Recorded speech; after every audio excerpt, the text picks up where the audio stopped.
What's up everyone, Timothy here, aka Fan21, bringing you the team builder of week 3 of the MMDL, sorry, not sure why I said MMDA, the MMDL, the AAA draft league that I am currently in. After going 2-0 in the first 2 weeks with a +4 differential, we take on a VN497, coach of the Quantum Choice Scarves. And yeah, because even though we won the first 2 games, doesn't mean we have a easy time going forward. My opponent has a pretty strong team, I believe, so let's jump into and see what they have. First of all, they have a very scary Aerialate and Magic Guard Noivern.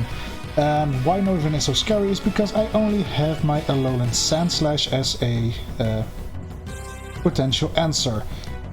Spoiler alert, I do not bring Alolan Sandslash. Why? Because I built this team at the morning, just before I had to go to work, on the day that I have this battle. So if you think like, why didn't he bring it? Because I didn't think of it on the morning when I was hastily building this team. Yeah, no excuses of course to not win, but might explain some stupid decisions I make in team building. Furthermore, a sharpness and well-baked body Iron Valiant, Earth Ether and Swords of Ruin Excadrill, which can be either defensive with Earth Ether or offensive with the Sword of Ruin.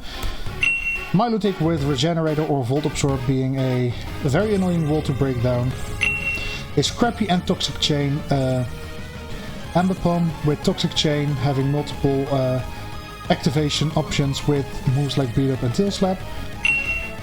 Technician or Primordial Sea Klinklang with Klinklang having some electric type moves that might get affected by Primordial Sea, and otherwise just making sure the fire weakness is not as prominent as it normally is, because it gets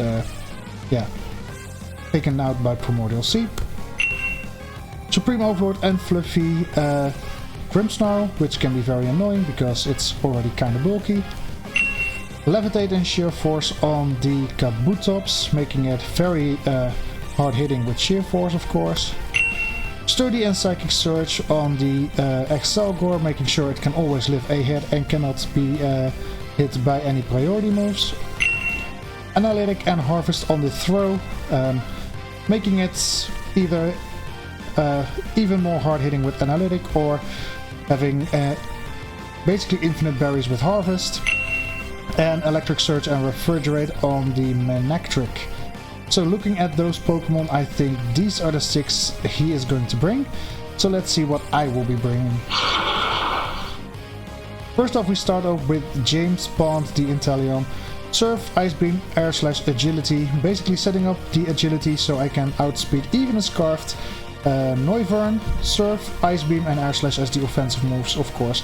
Ice Beam being able to OHKO the Noivern, and with Primordial Sea boosting his Surf is never a bad option, honestly. A Reptile Dysfunction, the Crocodile, Jolly Mold Breaker, very fast with a Scarf, should be able to outspeed everything that's not Scarfed of course. Earthquake, Rock Slide, Crunch and Stealth Rock. 3 offensive moves and Stealth Rocks just to have as a nice have. Force to run Mold Breaker because my opponent has both Earth Ether and Levitate, so yeah, I need the Mold Breaker to hit those 2 Pokemon with the Earthquake. Dr. Fetus, the Reuniclus, Bolt, Nature, Prankster, very physical defensive, Future Sight, Thunder Wave, Recover and Trick Room. Yeah, pretty standard. Trick Room is for another Pokemon that I bring this week, but it is nice to click Prankster Thunder Wave into my opponent. Pheasant Skibbity, also more of a defensive Pokemon. Play Rough, U-Turn, Toxic, Roost with Corrosion, so I can Toxic even his Pokemon that normally cannot be Toxic, like the Excadrill, which is always very nice. Refresh the Galarian Corsola, Calm Nature Fluffy, yeah, almost the same set I brought last week. Brought Nightshade over the Destiny Bomb because I felt like Nightshade will be doing more for me. If you like to make it even more bulky, yeah, pretty self-explanatory I think. And Celebrity, the main reason why I bring Trick Room on the very uniqueness, Modest Nature, Hard Hitting, Moonblast, Earth Power, Mystical Fire and Substitute. Hopefully getting Moonblast's Earth Powers and Mystical Fires off against my opponent is great to break them. On the last turn of Trick Room I might be able to get up a Substitute while my opponent switches to stall the Trick Room out, and that way getting off an extra hit. So these are the 6 Pokemon that are gonna have to do it for me. So yeah, tune in tomorrow to see how my battle against VN is going, and let's see if we can get to a 3-0 record this week. Yeah, leaves me to say thank you for watching, and I hope to see you all tomorrow. Bye!